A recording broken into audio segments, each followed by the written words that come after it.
Man lost to the Amazon is forced to take extreme measures to make it out alive.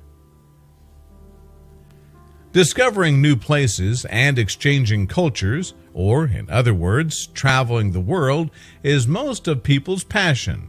People like Yosef, a guy born in Tel Aviv. In 1959, he always wanted to see and explore the different interesting places, but he didn't take any caution about the danger that he might find himself in. As a young man, he joined the Israeli military. To his delight, as a Navy recruit, he not only got to travel out of the country, but he also learned several survival tips, became fit and strong, and saved a lot of money.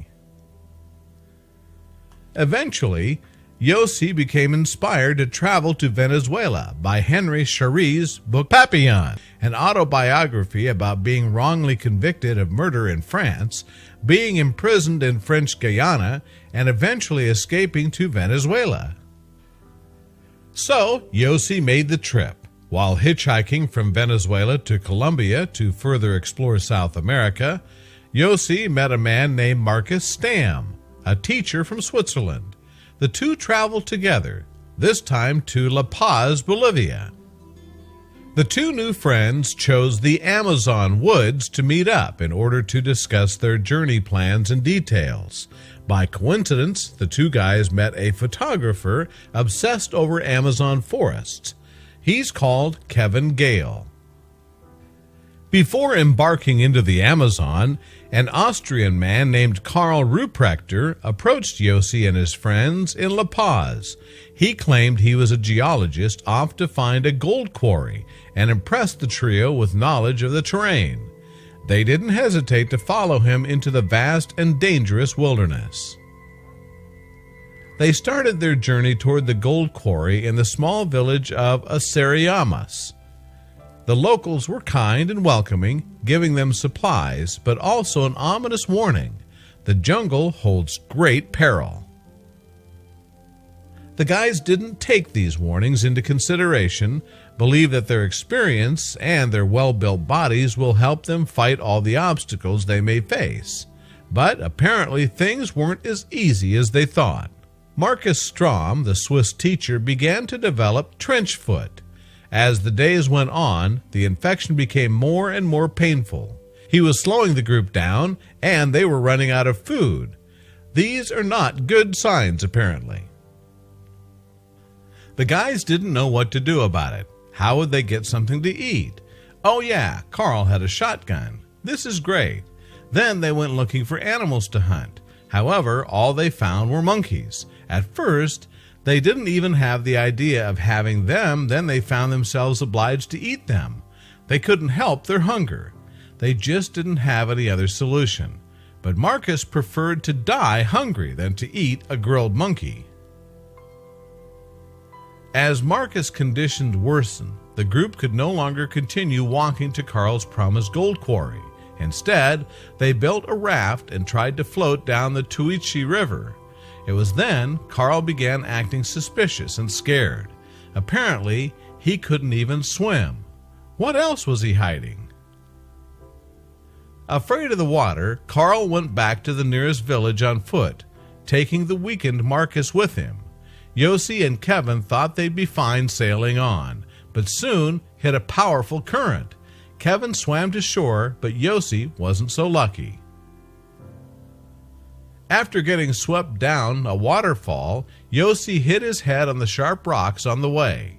For a half an hour, he fought to keep his wounded head above water, gasping for each life-saving breath. When the water finally calmed down, Yossi swam to shore. However, the moment he stepped onto the land, he was overwhelmed with a sense of doom. He was alone in the middle of the Amazon rainforest. How would he ever survive? Yossi's spirits lifted when he noticed his backpack miraculously resting on the river's shore. In addition to some helpful supplies, the bag contained a special book. It had brought Yossi's uncle a lot of luck during the Holocaust, and now it would hopefully help keep Yossi alive. The first danger Yossi encountered was a wild boar. Boars tend to be extremely aggressive and can rip right through skin with their tusks. Yossi ran for his life through the jungle, eventually shaking the boar off, but also wearing himself out. Less than a week into his solitude, Yossi noticed something in the sky. As it came closer, he realized it was a plane, the same type in which he'd flown to La Paz. Desperate, he called out, waving his arms up and down, but he went unnoticed. A few nights later, Yossi woke up in excruciating pain. He itched and ached all over his body and couldn't figure out why. It wasn't until the sun rose that he noticed he'd slept on a termite nest. After the first week, Yossi's food supply was gone and he was so hungry. He felt hunger like he'd never imagined. He searched for fruits and birds' eggs and ate dead monkeys when he spotted them. Despite his efforts to keep himself fed, Yossi quickly lost weight. To make matters worse, he was dehydrated, sleep-deprived, injured from the waterfall, and covered in termite bites. He really needed a break, but the jungle was not about to ease up on him. Once he finally got to sleep, he was abruptly awakened by the sound of a growl. As soon as his eyes adjusted to the darkness, he realized he was staring straight into the eyes of a full-grown jaguar, ready to pounce. With his heart beating nearly out of his chest, his instincts took over. He reached for his lighter and his mosquito repellent as fast as he could, creating a flamethrower to scare off the jag. Luckily it worked, but it became nearly impossible for a paranoid Yossi to fall asleep after that.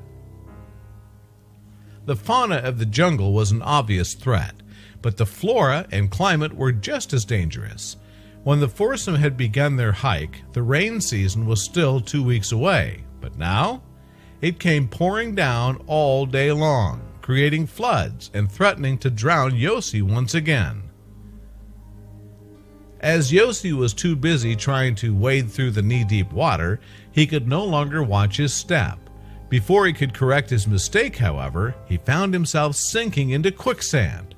Just when he accepted his fate, the floods moved, and he pulled himself out. His socks and shoes had been wet and dirty for too long, and he began to develop a foot infection. To distract himself from the pain so he could keep walking, he did the only thing he could think of. Yossi rolled around on a nest of fire ants, letting them sting him everywhere. Adrenaline shot through his body, and he found strength to keep going. Out of nowhere, he noticed a woman beside him. He couldn't believe his eyes. They spent the next few days in each other's company, her presence reinforcing his will to live. But who was she? He woke up just after a few days to find that the woman who was by his side was just in his head. She wasn't real.